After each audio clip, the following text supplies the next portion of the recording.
Today's show is sponsored by Adventures Unlimited Press. Take your mind on a literary journey and go to adventuresunlimitedpress.com to purchase books from our famed experts right here on Truth Be Told. That's adventuresunlimitedpress.com. What's your thoughts on government cover-ups or covert societies attempting to control humanity? Do you believe in ancient astronauts, intergalactic communication, or extraterrestrial visitations? Ever had an experience with disembodied spirits or the paranormal universe? Are these subjects fact or fiction? Each week, Tony and Eddie explore these unbelievable realities and beyond. Exclusively on Truth Be Told.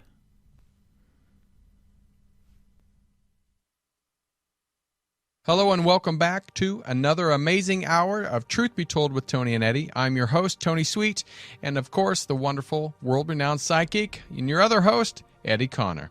Today, we have a very special guest co-host in the house. One of America's top 100 psychics, Voxx the Psychic, is joining us today. I am happy because we'll be investigating UFOs and dabbling in the world of ghost hunting. Our guest, Preston, began investigating UFOs in 1986 when he discovered that his family, friends, and co-workers were having dramatic, unexplained encounters. Since then, he has interviewed hundreds of witnesses and investigated a wide variety of paranormal phenomena. He is a field investigator for Mutual UFO Network, MUFON, a ghost hunter, paranormal researcher, and the author of 16 books and more than 100 articles on UFOs and the paranormal. His articles have appeared in numerous magazines, including Fate, Atlantis Rising, MUFON, UFO Journal, Nexus, Paranormal Magazine, UFO Magazine, and others. Preston teaches classes on a variety of paranormal subjects and also lectures across the country. So, let's get this started. Please welcome ghost hunter, paranormal researcher, and author, Preston Dennett. Preston, thank you for being here tonight. Hey, it's a pleasure. Thanks for having me. Fighting that LA traffic, so I'm sure that's worth something. Oh yeah, wow. And we're excited to have you here because being October and it's kind of paranormal month, even though it's happens all year round. I want to start with actually the UFO portion of your journey because we love UFOs around here. And we've worked with a lot of people from MUFON, Mutual UFO Network. And so let's get started. Let's go back to the 1986. What really got you started in this journey of writing so many books and choosing this genre? Right. Well, it was not good news for me. I was very skeptical of UFOs, was not interested in the subject at all. In fact, really kind of repulsed by it. But, really? Yeah, I just wasn't interested. Didn't believe in them. But I heard a report on the news about a sighting over Alaska by this Japanese airliner. I thought to myself, well, this pilot, he's crazy. He's lying, he's hallucinating. There's no way he saw this actual UFO. The news report was very tongue-in-cheek. They kind of laughed nervously. And I thought, well, he's a legitimate pilot. It's kind of interesting. And here's where I made a big mistake. I started asking my friends, my family, my coworkers, what they thought of this ridiculous pilot. And I got a real shock. They believed it. Yeah, they did. Not only did they believe it, they started telling me their own encounters. Oh, wow. My brother, he chased a UFO across the San Fernando Valley with his two friends. My sister-in-law had a sighting over Van Nuys Air Force Reserve Base with her two friends, and later a face-to-face encounter with a gray-type ET. And really? It went and on. They kept this to themselves all this time? Oh, yeah, I was furious. I felt scandalized, honestly. I'm like, why didn't you tell me? And they said, well, you would have ridiculed me, right? And I'm like, well, yeah. I would have. But yeah, it went on from there. I found people I worked with for years were telling me their encounters as well. Like one lady told me how she and her best friend were followed home from the Pio Pico library by this object which hovered right over their car. I ended up interviewing not only her and her friend, but her mother as well. Really? And, they had missing time, which, at the time I didn't know what that meant. But it was a 5-minute drive. It took them an hour. So was that an abduction or? I think so. Yeah. Yeah, absolutely. And so this is how it kind of started. I'm like, wow, you know, a lot of people I know are having encounters. So you started doing your own research, and it just kind of fell into wanting to know more and more and Yeah. more. Well, I mean, it hit me like a ton of bricks. I thought this can't be real. It was not good news. Yeah. So I picked up a UFO book. I'm thinking, I'm going to find the answer here. They're going to tell me it's, you know, fireballs, it's swamp gas, it's hallucinations. But it wasn't. This is not what the books were saying. So I picked up another book and another. I started interviewing people, going to these sighting locations, and just chasing after these UFOs. I wanted to find out if they were really real. That's just funny that you know, because a lot of people say, "Oh, I want to know," but they don't like a quest. It becomes a quest to find out the answers. You know, I don't even know why I'm so obsessed with it. I haven't had any sightings in my past. My family certainly has, Right. turns out, including, you know, some of the youngsters in my family, nephews and nieces, and some pretty major encounters. So it is tracking my family to a certain extent. So tell us about your first book, UFO Healings. Is that right? Right. Yeah, this was, you know, I was writing articles, going on radio, doing that kind of thing, and I thought I'm going to write an article about UFO healings because I'd heard of a couple of cases of people who were healed as a result of a UFO encounter. Probably the most famous case is a police officer who was struck by a beam of light, and it cured him of a flesh wound. He was bitten by his son's baby pet alligator on his finger, which, you know, left a wound. And this beam of light from a UFO struck it, and he said he could actually feel it. And they took off, you know, scared, and ripped off the bandage, and the cut was gone. And I thought, you know, this is not very believable, but this is a police officer. He was interviewed by an Air Force officer, Right. and it's one of several cases. I thought, you know, there's probably 10 that I know of. So I surveyed the literature. I found 40 or 50. I'm like, wow, you know, this is way too much for an article. So I really did some heavy duty research and found 100 cases. 100. That was that easy, just to find. Yeah, it was surprisingly easy. A lot of these cases didn't get a whole lot of attention because it's kind of the... Where did you find them from? Well, in various books, articles. I interviewed several people firsthand. I contacted UFO researchers and just went all out looking for this stuff and found it. And That's pretty crazy. That's pretty wild. crazy. I mean, we're talking cures of colds, flesh wounds, cancer, liver disease, multiple sclerosis, diabetes. It goes on and on.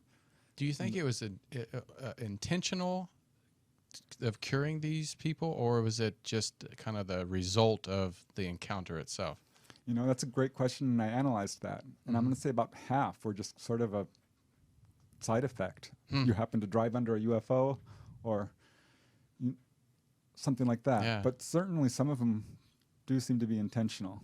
Just maybe kind of an experiment or something. I don't know. What do you think, Voxx, as a... Well, I think that it has to do with some quality or vibration of light. It's not like it's beyond electricity. Obviously, we still don't know what electricity is, but it feels like just being around that kind of vibration. Obviously, it's super, super powerful. It's beyond nuclear. It's very odd, but it feels it has all to do with light. And I don't get the feeling that they're trying to heal anybody. I just think like it's a proximity situation. Huh, that's pretty amazing. That's just what it says. Yeah, It's not a they do belief. use light a lot of times to cure people, and their understanding of the electromagnetic spectrum is way in advance of ours. Well, that makes sense because that's what the cards are indicating. And I haven't studied that aspect of it. If I knew about it or I read about it, I'd say, oh, I've read that. But so for you to concur about that, that makes me feel we're on the right track. Yeah, absolutely. You know, I was surprised. I think that people who believe that ETs are here to solve our problems have some psychopathic need to believe in a higher power. This is my reasoning. Oh, you hear that all the time. I mean, Right. people like, oh, I wish they'd come down and cure it and this and that and blah, blah, blah. Yeah, and let's face it, millions of people are dying of AIDS and heart Right. disease and cancer, and so they're not curing a lot of people. Right. But they Right. are curing a very small portion, and some of these cases are really well verified. I mean, we're talking doctors have verified this, and we have before and after X-rays showing tumors that have disappeared, and things like this. So some pretty impressive cases. Have you, being a representative of this community and then working with Move On, have you had any results from the Men in Black, or people that have approached you saying you're getting too close to something, been threatened or anything like that? A little bit. I got into this very innocently, not really realizing there's a cloak and dagger aspect to this. Mm-hmm. And there is. And yeah, I've been approached a few times, and probably the biggest incident that happened, I've had phone problems constantly, email problems, mail problems, ongoing since day one to the present day, by the way. And I can't really trace it directly and say, oh, it's the Men in Black, except there was one incident where I was right in the middle of a very big investigation into a wave of sightings over Topanga Canyon, the subject of one of my books. And I was interviewing people, I was contacting the police department, I was canvassing the neighborhood, leaving out flyers. I was really doing, heavy-duty research. I got this call from this guy who claims he worked in the government, that he had a top-secret clearance, he did satellite mapping in Vietnam. He's going on and on with this awesome resume. And get to the point, why you're calling me. And he says, well, you're barking up the wrong tree. What you're doing is dangerous. There's no pay dirt in it. He was using all these techniques of persuasion to try and get me to stop doing UFO research. And I'm thinking to myself, wow, this is kind of flattering. Because, right. I must have hit a nerve or something. Exactly. Because this guy is really going hard on me. And he didn't outright threaten me, but he certainly was not happy. Was discouraging you from continuing what you're doing.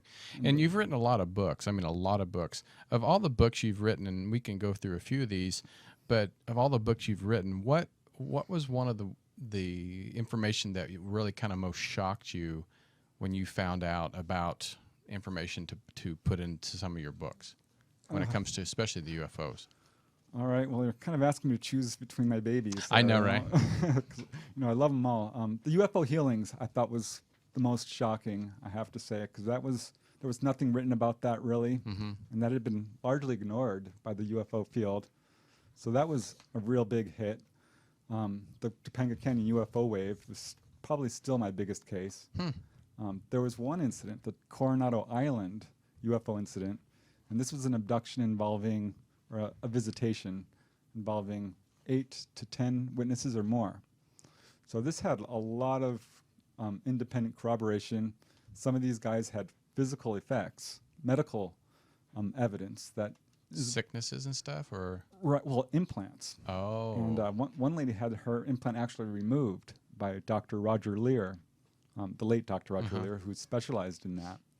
And another guy had his, he was a nurse, so he was able to get access to all kinds of MRIs and X-rays. And he was diagnosed with a foreign body in couple of foreign bodies in his brain and elsewhere in his body. And had a hole in his ear that he could not explain. The doctor says, did you stick a pencil in your ear? He said, no, he didn't. So this is an amazing case with a lot of medical evidence to support it. And kind of the smoking gun. People say, oh, there's no evidence to support UFO abductions. That's just not true. You haven't done your research if you're saying that. And this case is a really good example. So that one, that's pretty amazing. And the when they remove this object, do they find it's a unknown metal, or is it metal that is known on Earth? Well, for the most part, it's metals that we know of, iron, okay. But it was very strange, a number of strange properties with it. It was composed of what appeared to be meteoritic iron in a way that, that was a composite of metals that you wouldn't normally find naturally. Wow. And there was no foreign body reaction. And a lot of these implants looked identical to others that had been removed from other people. And there was a few of them that actually gave off electromagnetic signals. Really? So how do you describe that? Some were magnetic. There's a lot of really strange properties about them, and that are hard to describe and hard to explain, rather. Because we've had Linda Moulton Howe on the show before, and she was talking about not necessarily abductions, but for cattle mutilations and stuff like that. I've always wondered why they only chose cattle or animals and not really human being mutilation, or do they? Or have you found that? Yeah, there are a few. Oh, there are a few. There's not a lot, and a lot of those you don't cases, hear much about those. No, people don't like to talk about them for obvious reasons. Yeah. But yeah, there's a few cases of human mutilations and cases not only of cattle mutilations, but pretty much every animal out there. Right. The cattle's are by far the most common. Is it just because cattle are so big and known, or you can see them when they when they're dead, or No, yeah, well, there's theories. We don't know for sure. Yeah. Some of the cattle DNA is very close to human DNA. really? But I think, and this is a theory that's pretty popular among UFO researchers, is that a lot of these cattle are being raised in an area near where there was nuclear testing done. And so it appears that these ETs are abducting these cattle to test the amount of pollution and nuclear material that are in our food source, in our food supply. So that's one theory. And if you actually map the cattle mutilations, they coincide pretty much exactly with the nuclear testing areas. So that's a pretty popular theory, and I think that there's something to it. So why again? If they're not really here to cure us, I've heard that they UFOs or aliens have stopped many nuclear wars, and maybe not many, but nuclear wars. They've shut down reactors and stuff. But for like these animals that live close to a nuclear power plant, why do you think they care if it's right? Well, if it's they have some kind of result from the the plant itself. Right. Well, I can't think like an alien. I don't know exactly what they're doing. Yeah. But as far as I can tell, their behavior falls under the normal human umbrella. Just they're doing curiosity. the sort of things that we would do if we were exploring another planet. Right. And yes, there are some cases which are very positive and some which are pretty negative. But for the most part, they're very laissez-faire, very neutral, very evasive, and don't seem to want to get involved in human affairs Just kind to of any large observing, extent. not Yeah, really. like tourists Yeah. or scientists. But there's some, that really, and people are having contact that's very intense. Well, Voxx, you believe in UFOs, don't Yeah, you? I've seen a couple, and I've had 2 experiences with aliens, and it was very strange. There was like a short gray and then a tall gray. Very strange. I'm not surprised. They're very interested in people who have psychic awareness. I would have been surprised that I haven't been visited more. That's my question, But yeah, I believe in them, and I haven't had a lot of experience. I have a good friend, Steve Colburn, who I think is a member of MUFON, and he actually worked with Dr. Leary, which that was kind of interesting. But not a lot, but the experiences that I have had weren't very pleasant. They were kind of what's the word? Insidious. Kind of strange. And I've seen some other really strange beings that seem to be space marks. I don't even know how to describe it, like 2-dimensional beings that are miles wide. I don't know what they were doing. And no, I wasn't high. Very strange. But, and there are supposed to be beings from particular places like Reticuli. Zeta Reticuli. Yeah. Yeah. Generally speaking, the ETs are pretty tight-lipped about where they're from and are evasive, and will give you kind of shy answers, not talking around the whole issue. And a good example is one guy asked where the ETs they're from, and they're like, "We're from a place you don't know about yet." I'm like, "Well, that's what's that?" That's pretty. We're from the other side of the moon. We're from vague answers that don't give us any information.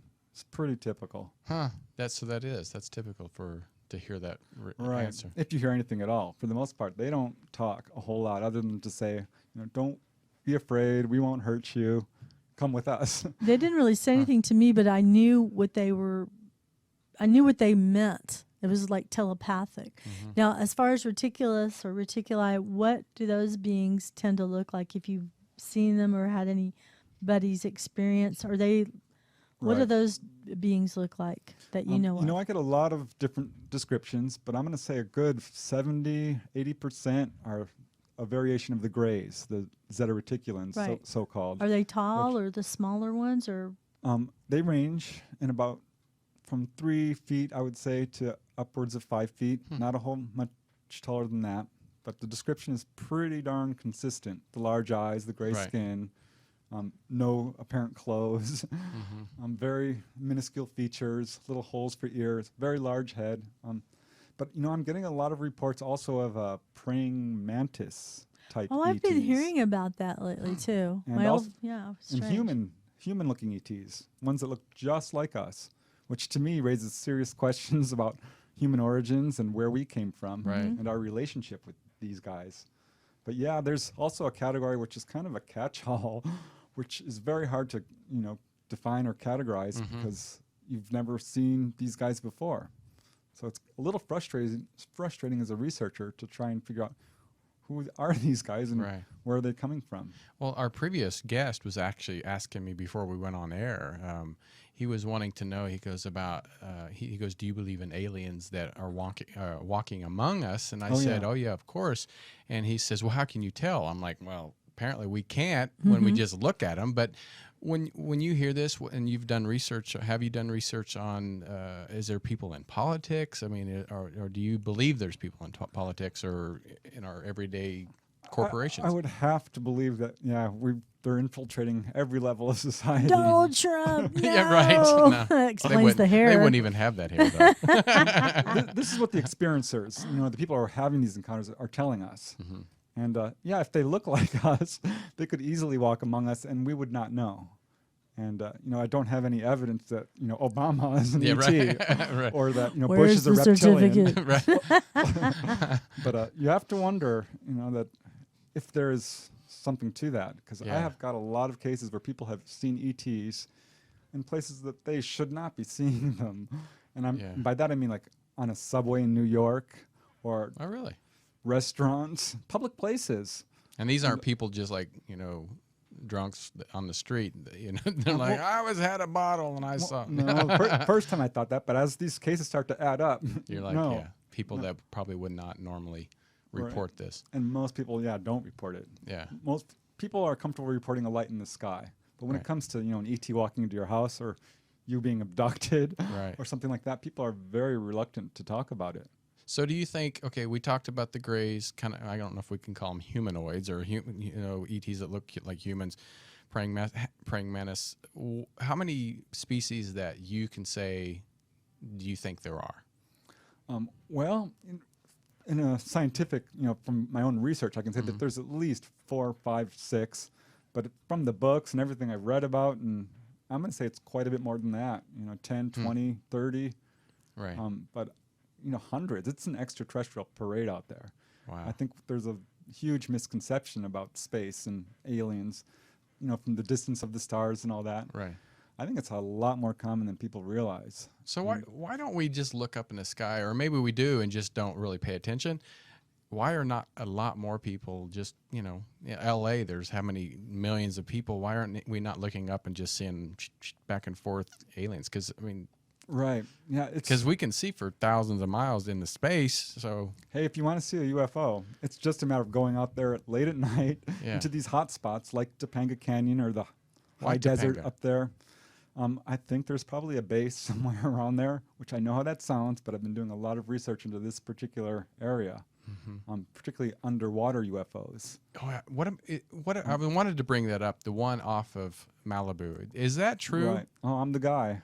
I've been researching this for 5-10 years now, and I've collected about 100, 200 cases of these objects coming in and out of the water. Same spot or same area? Right. I mapped them all on this map. They're all kind of in the Santa Catalina Channel there. And then it was years later, these Google images start coming out showing this apparent base. And I'm like, oh, I knew it. This is what I've been talking about for years. And, I've got a couple of cases of people who've been abducted in this area. And normally when someone's taken on board a UFO, you can kind of predict what they're going to say, to a certain extent. That they're laid out on a table, they're in a small round room with indirect lighting and so on.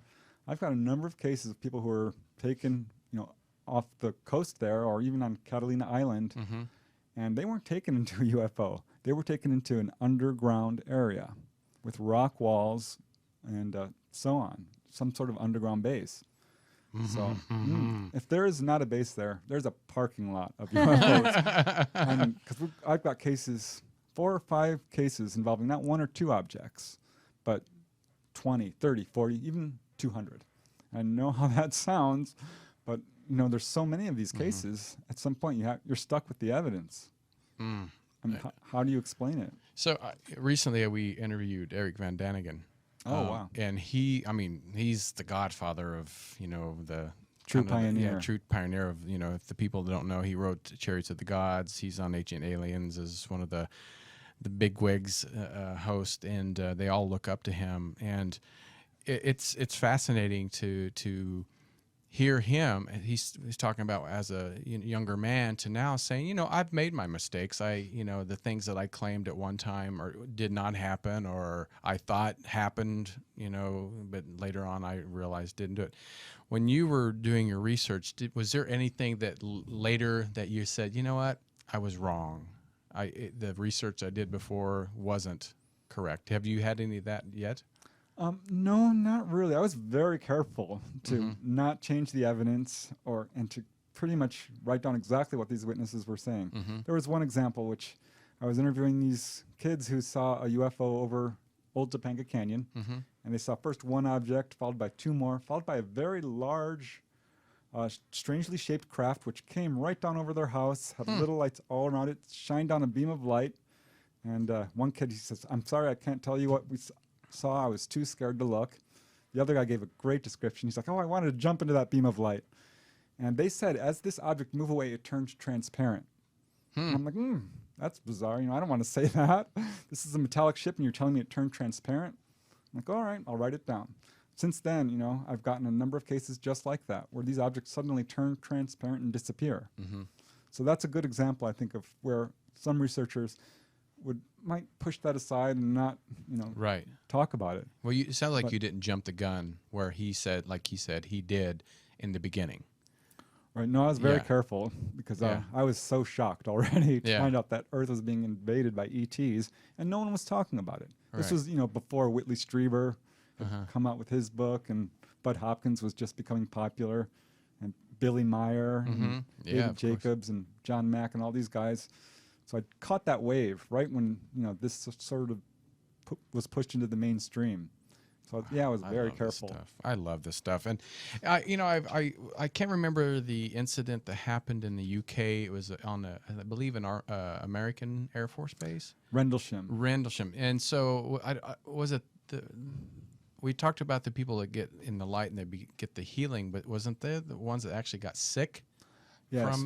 Oh yeah. There's a good I'm going to say there's about 200-300 cases of healings, but the injury cases number upwards of 1,000. And it's probably not a good idea to get too close to a UFO. Because they intentionally went to touch it. Right. Yeah. And in case after case, people experience what amounts to radiation sickness. UFOs are all about nuclear power. I think that we know that the modern age of UFOs, which began in 1947, coincides exactly with the nuclear age. Yeah. So they came running when we started playing around with nuclear power. We can fill up with gas. Maybe that's it. But yeah, whatever the case is, it's probably not a good idea to get too close to a UFO. A really good case would be the, what's his name? His name escapes me, but it'll come to me. A guy up in Canada at Falcon Lake got real close to a UFO, and he suffered all kinds of horrifying symptoms, including nausea, vomiting. His blood count level dropped dangerously low. He was examined by like 50 doctors who eventually diagnosed him with radiation sickness. Michalek, that's his name. Michalek, okay. Yeah, I heard that name before, yeah. And Stephen Michalek. And amazing case. It had landing traces, the whole deal. And it was hovering over this area which is known for mining. UFOs are also very interested in mines. And is there a particular metal they're more interested in, you think, or? No, not particularly. Copper mines, uranium mines, gold mines. I wrote an article recently for a magazine and covering 20 cases of this type. So yeah, they're very interested in mines. Also, rockets. When we launch a rocket, case after case, they're there watching it. So probably just saying how advanced we're getting. Of course, they think they know. I interviewed the granddaughter of Eisenhower, Laura Eisenhower. Have you ever met her? Yeah, I just met her recently. I love her. Down at a convention in Irvine. And she's talked about her great grandfather did meet with aliens. I mean, she confirmed it, and I asked her about why are you speaking out and not everybody else, and they said, well, because a lot of them has taken PAX, and not to tell the the world. And this is always a question: is why do you think the governments and a lot of the politicians that know, and even military, why aren't they telling us the truth? Why do you think it is? Well, that's a tricky question, because I think a lot of people in government don't know, and they're skeptical, and those that even do have an inkling aren't really aware of how neck deep we are involved with this. There's a secret government who is controlling this. Yeah. And if you look into this, that's pretty much the conclusion you're going to come up with if you look at it objectively. And I think the reason for the cover-up is, there's many reasons, but they've painted themselves into a corner. For one thing, they started covering up, since Roswell, and that's been the pattern from that point. And also, it's a money game. It's power. The people who have control of this technology, these crashed UFOs. And yes, we have crashed UFOs. It's not just Roswell. Yeah, I was going to say, I've heard there's a lot more. Oh, there's, I've written UFOs over New York, UFOs over New Mexico. Oh, really? UFOs over Nevada, UFOs over California. Just finished another one. There are crashed UFOs in every single state. New Mexico has 10 or 20 of these cases. California, a good 10. New York has a handful of them. It's not uncommon. So yes, we have this technology, and the people who are in control of it are not going to give it up. We have an anything. No, we have an oil-based economy, and they want the power. They want the technology. They're not going to give it up without a fight. That's scary. That's scary to think that it's not a surprise, but it's scary. No, there's still a cover-up, but it's crumbling. We're trending towards disclosure. Well, MUFON's helped that a lot, and people like yourself writing so many books and just getting the word out there. MUFON only has a few thousand members, right. Which shocks me. Because, there's millions of people in the United States, and how come there's only a few thousand members, of which is the largest UFO group out there? And so it's a big fight trying to, get over this cover-up. And I think the MUFON, the History Channel's Hangar One really broke the barrier and down for getting more information out there. That right, Jan Harzan. Yeah, Jan Harzan was really amazing. He was one of my first guests. Yeah. I think he's one of my favorite guys to lead MUFON in a while. Yeah. Sometimes it sort of lingers there, and not a whole much moving forward. But he's trying to make some changes and get active and build that membership and get this subject the attention it deserves. It does, and I think it's very important for as human beings. I take this subject so I can tell. I mean, your books. I'm going to read UFOs over Arizona, UFOs over Nevada, UFOs over New Mexico. You have UFOs over New York. These are all books. Are they all books or also articles? No, they're all books. These are just books. Aliens and UFOs for children, which I think that's great because you're helping children. Yeah, well, they're the ones who are seeing this. I can't tell you how many people I've interviewed who saw UFOs first as a child, and they have no recourse. They go to their parents. Oh, get away from me! You're lying. Case after case. So children need somewhere to go to. I bet to get this information. Well, let's switch a little bit and go from UFOs to talking about out-of-body exploring, and this is something I'm sure Voxx was something that something about, and it's called A Beginner's Approach. Can you talk about this book for us? Oh yeah, this is probably my favorite subject now, even over UFOs, because it's completely changed my life. This is the only book I've written that's autobiographical, involving my own experiences. Oh, do tell. Yeah, this is another thing I was very skeptical of, but my mom died in 1984, and I started having dreams about her where she'd come into my room and I'd swear that she was actually in my room, even though I did not believe in life after death or ghosts. I saw her ghost, still didn't believe it. That was my deep, dark secret. You're like, shh, don't tell me. I did not tell a soul.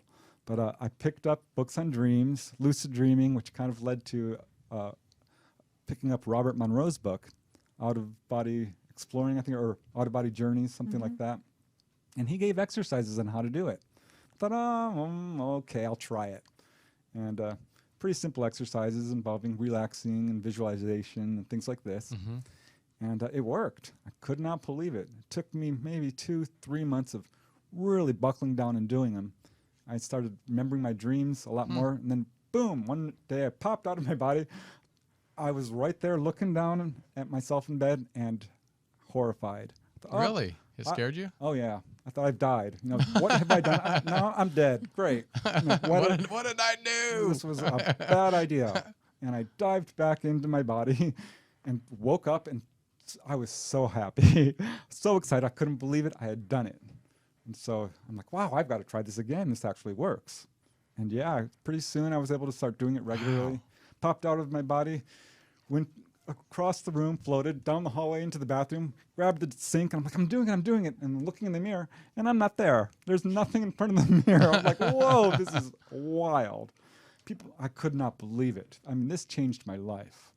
So, for people out there that say, okay, what is an your definition of an out-of-body experience? Right. What is that?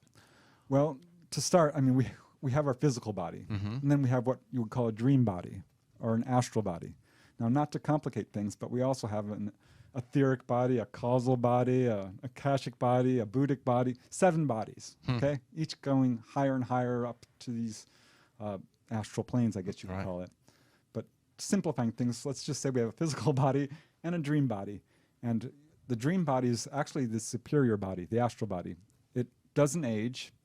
It had the ability to travel very quickly. You can do all kinds of things, fly, walk through solid objects, and all kinds of stuff. Mm-hmm.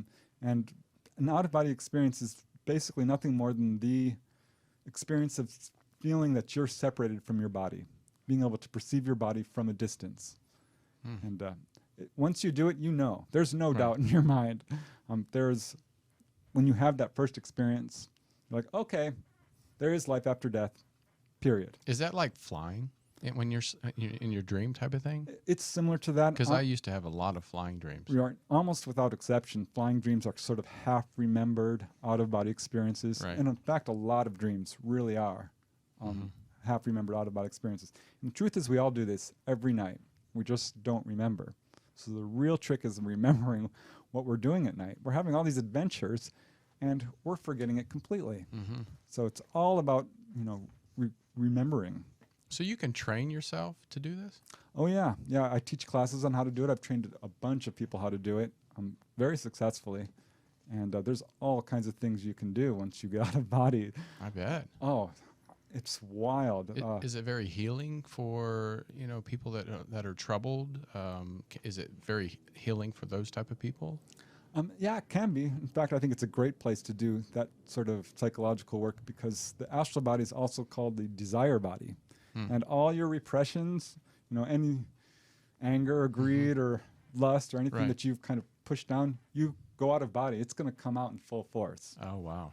So you deal through your issues pretty darn quick when you go out of body. And once you get past that, you can start to do the fun stuff like visiting your friends down in San Diego or New York or something, or going to the moon or going to the other side and meeting your deceased loved ones. Like my mother, I got to meet with my mother several times. And I can't tell you the reunion, the feeling you have seeing someone that, who you thought was gone forever. Right. No one's gone forever.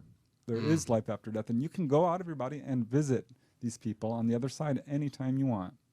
Wow. So what messages did you get when you went to the other side, and from your mother or anybody else that is it more just a conversation, or do they give you like purposes or messages to what to do, or? Well, they won't give you the lottery numbers. At least I haven't been that's too bad. No, they're not concerned with that. No, they're not. Mostly it's just messages of love and support, and they'll show you around, take you to the various realms. You can learn about your past lives. That's so much fun. A little wild because when you learn about a past life, generally speaking, they're going to take you to the most traumatic incident. Exactly. Right? This is why people keep going, but how come everybody says, they're, Augustus Caesar? Like, No, that's because what I was going to ask. That's exactly the kind of life you would remember. Like, nobody remembers being John Smith dropping their watch in the field. No. Because it wasn't a really important life. Or it wasn't stellar. Often they'll take you to the death scene. So I can't tell you how many times I've had to relive a death scene. Where you're drowned, or you're in a plane crash, or you're shot, or you're it's pretty intense. So when you teach these class, but for people that are not quite versed into this, is there any dangers at all? No, I've None? surveyed all the literature. There's no danger of getting lost. I couldn't find any cases of people getting possessed or getting locked out of their body or That any. would suck. You're like, hey, hey, People that tend to man. make those kind of claims, I think, are already mentally disturbed and going to use that for an excuse. So I think it's cool that you didn't bump into that. Right. I Yeah. have Oh, you doing have? past life readings. This woman goes, "Well, I'm here, but I'm trapped. I'm tied to a pylon. It's Egypt, but I can't see a damn thing." And I'm like, okay. She comes back after. I'm like, sorry about that. But I'm glad that you haven't had bumped into any No. crazies. I mean, it can be scary. You can Yeah. encounter hostile entities, especially if you're on the hellish planes, which Right. Are there. Are there? Yeah. Is there hell? See, I always thought hell on earth. I thought hell was here. Well, I'm not a religious guy, Yeah. and so I came to this kind of without any religious preconceptions. And you pop out on the other side, and it looks like heaven. It is gorgeous. The air itself sparkles. You cannot be in a bad mood in this, this upper astral plane. Right. But below it, there are these really dark places. I'm going to agree. The weirdest thing that happened one time, I was doing a reading, and this woman comes in. She goes, "Oh, Voxx, I heard you speak to the dead and all this stuff." And she goes, "Can you tell me where my father is?" And I'm just looking at the cards, and I'm like, "Well, he's roasting like a weenie in hell." Literally, pretty much said that. And she goes, "Good, that bastard." I'm Oh, like, wow. "Phew, man, dodged a bullet on that one."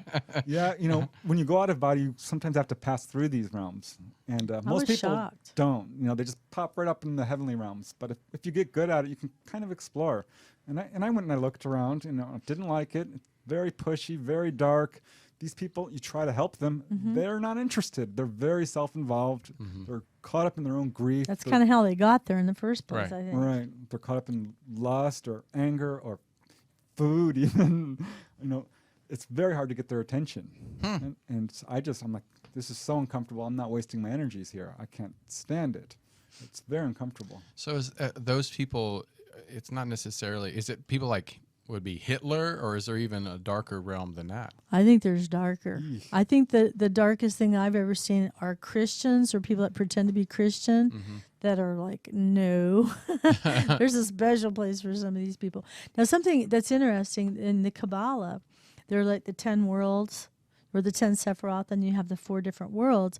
And all of these particular spheres, and they're called Sephiroth, have their versions of hells and heavens, and also the Right. Tibetan Buddhists. So there's all these really interesting places, and I have bumped into some of these places, and I can concur that, these things, what's real anyway, But as far as Right. what we speak of as real, they are real, Oh, real yeah. places. People becoming ghosts is a big problem on the other side. And I think most people aren't going to have that problem if they believe in life after death or something like this. But if you're skeptical or if you're trapped up in drugs and addiction or something like this, you might have a real problem. And this is pretty much in every out-of-body book I read. You're recruited to try and rescue these lost souls. It happened to me. I'm like, gosh, I keep reading about this. I want to try this. And so I did. And I was taken to this little girl who, I had the impression that she had been strangled and buried under a house. She was just a little blonde girl. And, I felt so horrible and bad for her. I'm like, come with me. And she's like, no. I tried all different ways of, getting her out of this place. And finally I'm like, well, do you want to see your mom? And she's like, yeah. I'm like, well, let's fly. We'll fly. And kids love to fly. Of course they do. And that got her. And I I love grabbed to fly right now. I know. and so that's how I was able to get her. I grabbed her hand and I took off to the heavenly realms. Wow. And so I did my soul rescue. I love this is fascinating, and we touched a little bit on the past lives and learning from them. But can you go future? Yes. Now this is really interesting. Time is not what people think it is. It's a I'm going to say a trick of the physical plane. Time exists mostly here. On the other side, time kind of collapses. You know that equation, rate times time equals distance? Right. Well, on the other side, there is no such thing as rate or distance. You can teleport to any place instantly, especially the can. higher you go. And so time is more like a landscape, and you can visit the future or the past. I would say pretty much every time, well, not every time, but well over 50% of the time I would have one of these out-of-body journeys, I'd come back with a dream memory. And it would happen the next day, whether it was someone having a haircut, or a visit I didn't expect, a gift, or a conversation, anything that was at all unusual. I'm like, oh my gosh, I had this dream. I always call my sister-in-law because she supported me through a lot of this. And I'm like, I had one of those dreams again. I think they're going to find a woolly mammoth in the ice cap, and they're going to pull it out, and they're going to find all these things in it. It's what it ate. And sure enough, there it was on the news the next day. I'm like, told you. She's probably like, oh my God. Yeah, it's amazing when you're... What's validation? Right. I mean, but the weird part is, you're awake and you're out of your body, and you're like, wow, this is amazing. I can't believe I'm doing this. And then you're back in the physical world, and you're walking into a dream. And so suddenly the physical world is very dreamlike. And I have to tell you, the other side is more real than here. Really? Explain that, please, if you don't mind. It's really hard to explain, but like the blue on these walls is so pale compared to there. It's electric. Yeah, you're talking about that astral realm. Right. The thing that happened to me when I first became aware of what you're speaking about, those Pixar movies that are hyper real, like really Jewel-esque? Crisp and... To me, it reminded me of that super vibrant, almost like if you're taking LSD. You know what a good analogy for me would be? Those billboards? I mean, there's normal billboards with just a picture on it. Then they have these new billboards which are lit from behind. Right. I saw one of those. I'm like, oh, that's exactly what it's like, because everything there is composed of light. So the flowers are glowing, the trees are glowing, the grass is glowing. Like I said, the air sparkles, people glow. Oh, Kind of reminds me, you ever see Twilight, I'm sure. Yeah. Remember their skin? Yeah, of the the sparkly vampires. They vampires. kind of had that sparkly. it's like that. Yeah. It is very magical. Yeah. And the higher you go, the more intense it gets. Because there's different dimensions. So you can go out Can't of body. wait. Oh, it's so much fun. Okay, so in the very few minutes, we have about 5 minutes left. In those 5 minutes, can you try to explain how does one start with this process of learning how to do this? Right. Well, there's no special qualifications. Anyone can do it. It's our natural human ability. We're all going to eventually do it. Right. Anyway. And really, it's just a process of physically relaxing, mentally relaxing, and then doing visualizations and affirmations. So a really good way to do it is just to relax before you go to sleep at night, or when you wake up in the morning, to the point where you can't feel your body, or you start to feel heaviness. I was going to say, does it feel heavy? Yeah, heaviness or lightness or vertigo. Right. What you really want to get to is the vibratory state. And that's when you start to feel an intense vibration, almost like being electrocuted. The first time I thought I was being electrocuted, I thought I had stuck my finger in the light socket next to my bed. Wow. It was that intense. And when you feel that, you're primed, you're ready. And it's mainly just a matter of physically relaxing to the point where you can let go. And you also have to kind of mentally relax, because people get caught up in this stream of consciousness and you fall into a dream very easily. Right. So you want to physically relax, mentally relax, and then do visualizations where you imagine yourself swinging on a swing set, or being on the bow of a boat going up and down, or anything involving movement. And boom, you pop right out. It's shocking and amazing. There's some ancient stuff, or however ancient you want to say, like places or mystical schools like the Golden Dawn would say, being present in the body, like say eating something that's salty, that gives you a physical sensation that you're sort of awake, and then letting yourself go. So you're between those two worlds, in between. And so you need to drink something, but you're too tired, and you're focusing on grounding the body and letting the mind go. So it's kind of in that middle space. Yeah. Yeah. That's amazing. Yeah, anyone can do it. The only real obstacle I would say is fear and skepticism. Right. You have to try it, or otherwise it's not going to work. I mean, you have to do the exercises. That's and true. the more energy you put to it, you're going to have huge successes. And you can go to healing temples. You can meet enlightened masters who will give you these incredible messages. Oh, it's transformative.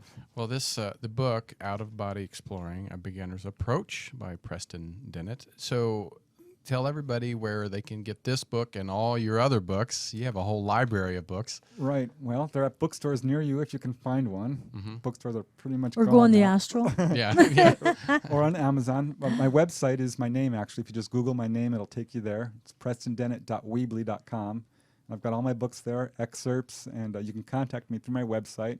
And I'm always happy to try and teach people how to do this, because, boy, it's so important. No, I like I said, I used to be able to visualize myself like up in a corner looking at myself. I could, Hey, you're there. but I never, other than the flying, I never felt like I popped out of my body. But I want to try that. I would love to maybe take one of your classes. Do you have any classes coming up in the area? I'm planning on setting some up right now. I don't have any that are forthcoming. Okay. But, Well, let us know, absolutely, and yeah. then we'll promote it. So if anybody locally here is wanting to be a part of it, that'd be great. We'd love to help absolutely. promote it. God, I hope people try it because I can't tell you how great it is. Well, you have so much information. You have to come back again to promote and talk about just all these other subjects. We didn't even get into ghost hunting and stuff.